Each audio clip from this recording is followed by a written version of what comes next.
And now for a fun video, completely different. And now for something completely different. Dang it, I screwed up.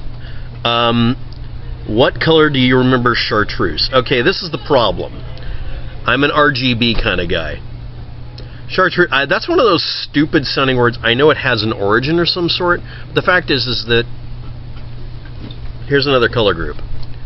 YMK. Or MKY or whatever. Or the CMYK. K stands for black and white. C stands for cayenne. Then M is magenta. The only reason any of you know that is from some movie. And yellow.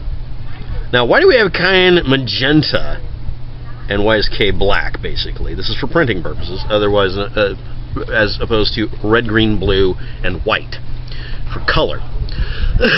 Additive versus subtractive method. I'm just going to get to the point. Chartreuse is a very obscure name no one really uses. People generally use reddish brown, blah, blah, blah, blah, blah.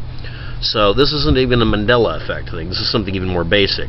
Most people don't know the definitions of a word. For instance, salmon and pink are different colors. And not knowing that, it just means that you wouldn't show up as being the most fabulous fashionista on the planet. It's not relevant.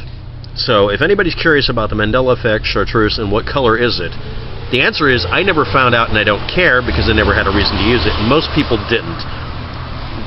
Why would anyone remember a color for something that sounds... I'm not a nice person about this, and I'm going to insult a lot of people, but I'm a technical person. I'm not an artist, but I appreciate art.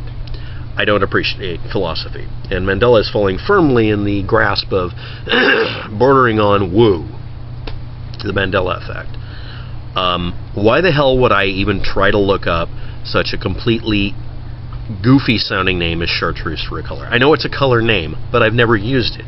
And the majority of people who are seeing this as being something different that they remember probably had someone else who didn't know what the color meant and just used that word to reference something else. For instance, without looking it up, because it's part of it, part of something that I know of in culture. What does magenta sound like it would be? I mean, what color do you think it sounds like? This is a lot like the emotional and mental processing our brain has for making language. When you look at a spiky object, it brings to mind names, and a round blobby shape brings up other names. There's a whole bunch of these things. There are things that are hardwired in our brain a little bit, not a lot of it. And we can obviously fight our own instincts. But what does that word sound like it should be? Alright? What does the word magenta sound like it's supposed to be? And unless you watch that particular movie like I did, you don't have a bias on this, maybe. Okay? What it should sound like. What should it be? Sort of like Berenstain Bears sounding like a joke when it's actually Berenstain. It's what it ought to be, is what people do. So chartreuse sounds like some sort of pink fluffy color. Okay, so I'm going to leave a link below for the color wheel if anybody wants to learn this. And the other thing that could cause this is that nobody memorized their special snowflake color chart. On the other hand, there's relatives and friends I have that are artists that would immediately get mad at me if I misnamed a color. Red, green, blue, yellow, orange, brown, black, violet, silver, gold, and no bar for the, I've done them out of the wrong order. For the color codes for resistors. I didn't remember all of them, by the way. You may have noticed I missed some of them, or I probably mixed them up in order, because you see certain color patterns more often when you're doing the resistor color code chart.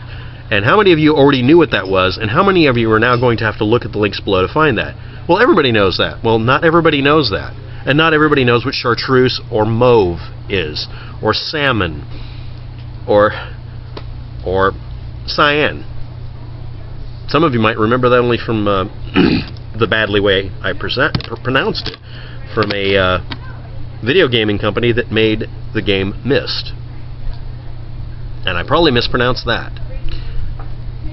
It's what we learned, what we assumed, and not wanting to acknowledge that we might have got something wrong before that causes most Mandela effect discussions. It's not something to worry over.